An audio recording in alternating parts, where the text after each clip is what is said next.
है। तो ये आपका क्लास 12 फिजिक्स है और चैप्टर का नाम है करंट इलेक्ट्रिसिटी। नहीं, एनसीईआरटी से चैप्टर 3 है।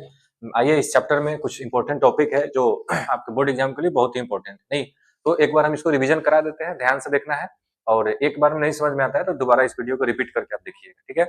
चलिए शुरू करते हैं। तो सबसे पहले हम स्टार्ट करते हैं ओम्स लॉ, ठीक है। तो ओम्स लॉ से एक बहुत ही इंपॉर्टेंट फॉर्मूला मिलता है, V equal to I R. V equal to I are.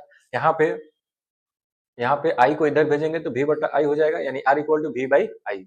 यानी V और I का रेशियो हमेशा एक कांस्टेंट होता है, जिसको हम R बोलते हैं, रेजिस्टेंस बोलते हैं, ठीक है। V मतलब क्या है, पोटेंशियल डिफरेंस, और I मतलब क्या है, करंट, ठीक है। फिर बात करते हैं रेजिस्टेंस का। तो रेजिस्टेंस मतलब होता है प्रतिरोध, और प्रतिरोध का काम होता है विद्युत आवेश के प्रवाह का विरोध करना, ठीक है। प्रतिरोध विरोध करता है, ठीक है, करंट का विरोध करता है या विद्युत आवेश के प्रवाह का विरोध करता है। तो यहाँ रेजिस्टेंस का किसी भी चालक के लिए, किसी भी कंडक्टर के लिए रेजिस्टेंस का फॉर्मूला होता है R equal to rho into L by A. यहाँ एल क्या है, एल है कंडक्टर का लेंथ, ए मतलब क्रॉस सेक्शनल एरिया, और रो इक्वल टू रेसिस्टिविटी, ठीक है। ये मटेरियल का प्रॉपर्टी है। तो R equal to rho L by A. तो यहाँ पे रेजिस्टेंस का दो फॉर्मूला है, एक है R equal to V by I और एक है R equal to rho L by A, ठीक है। यहाँ से हम कन्वर्जन करेंगे तो rho equal to R A by L, हम आगे देखेंगे रेसिस्टिविटी का फॉर्मूला। और यहाँ रेजिस्टेंस क्या है, स्केलर क्वांटिटी है, अदिश राशि है। यहाँ पे रेजिस्टेंस का सही मात्रा क्या होता है, ओम होता है, और होता है वोल्ट पर एम्पियर। इस फॉर्मूला से वोल्ट पर एम्पियर बनाया है, ठीक है। ये रेजिस्टेंस का डायमेंशनल फॉर्मूला हो गया M L square T minus three A का पावर माइनस टू, ठीक। फिर बात करते हैं कंडक्टेंस का, जी, जिसको हम बोलते हैं हिंदी में बोलते हैं चालकत्व, चालकत्व।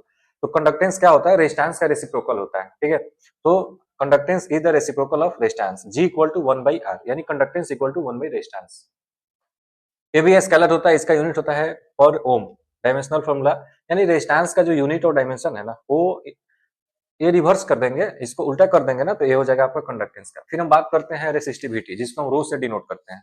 नहीं तो resistivity rho equal to R A by L, ये भी स्केलर है, इसका यूनिट होता है ओम मीटर, ठीक है। यहाँ से कर लेंगे एरिया का मीटर स्क्वायर, लेंथ का मीटर, मीटर से मीटर कटेगा, ओम मीटर हो जाएगा। इसका डायमेंशनल फॉर्मूला भी कर लेंगे, M L square T minus three A minus two. नहीं, अब फिर बात करते हैं कंडक्टिविटी। कंडक्टिविटी को सिग्मा से डिनोट करते हैं, ठीक है। और कंडक्टिविटी किसका अपोजिट होता है, रेसिस्टिविटी का इनवर्स होता है। तो sigma equal to one by rho. फिर ये भी स्केलर है, इसका यूनिट होता है पर ओम पर मीटर, यानी रेसिस्टिविटी को रिवर्स कर देंगे। रेसिस्टिविटी का अपोजिट क्या हो जाएगा, पर ओम पर मीटर। इसका जो डायमेंशनल फॉर्मूला है उसको भी हम उल्टा कर देंगे, ये हो जाएगा आपका सिग्मा का हो जाएगा, ठीक है, कंडक्टिविटी का हो जाएगा। फिर आगे हम बात करते हैं करंट डेंसिटी, धारा घनत्व। नहीं तो करंट डेंसिटी को वेक्टर जे से डिनोट करते हैं, वेक्टर जे इक्वल टू आई बटा ए।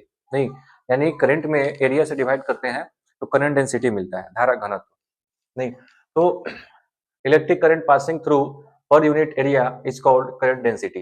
ये भी वेक्टर होता है, इसका यूनिट होता है ampere per metre square, dimensional formula होता है एल माइनस टू और ए, ठीक है। फिर बात करते हैं मोबिलिटी ऑफ इलेक्ट्रॉन का, म्यू ई से डिनोट करते हैं।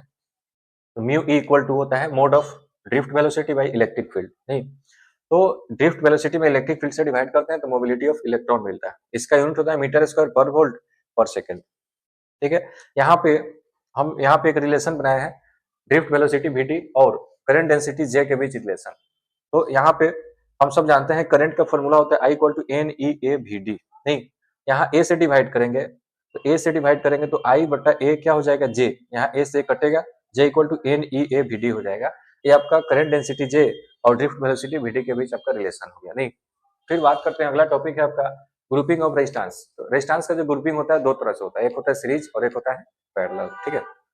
आप देख सकते हैं सीरीज में क्या होता है, सीरीज में जितने भी रेजिस्टेंस है सब एक ही वायर में कनेक्ट होते हैं और सभी रेजिस्टेंस से सेम करंट पास होता है। यहाँ पे फिगर में हम दिखाए हुए हैं डिफरेंट डिफरेंट रेजिस्टेंस का, डिफरेंट डिफरेंट रेजिस्टेंस के क्रॉस पोटेंशियल डिफरेंस क्या होता है, डिफरेंट होता है। यहाँ V1 V2 V3, लेकिन सभी में करंट क्या है, सेम करंट पास हो रहा है।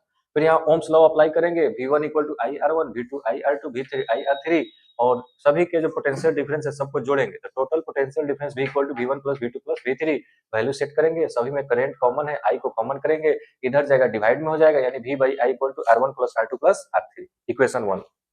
फिर यदि ये जो कॉम्बिनेशन है ना, ये सबका अगर इक्विवेलेंट रेजिस्टेंस या टोटल रेजिस्टेंस अगर हम मानेंगे RS, S for series, RS क्या है, टोटल रेजिस्टेंस है, RS मानेंगे तो हम स्लो कहता है V by I equal to RS। यहाँ इक्वेशन 1 इक्वेशन 2 दोनों को इक्वेट करेंगे तो यहाँ से RS equal to R1 plus R2 plus R3। RS क्या है, total resistance, equivalent resistance series के लिए। फिर वैसे ही बात करते हैं पैरेलल का।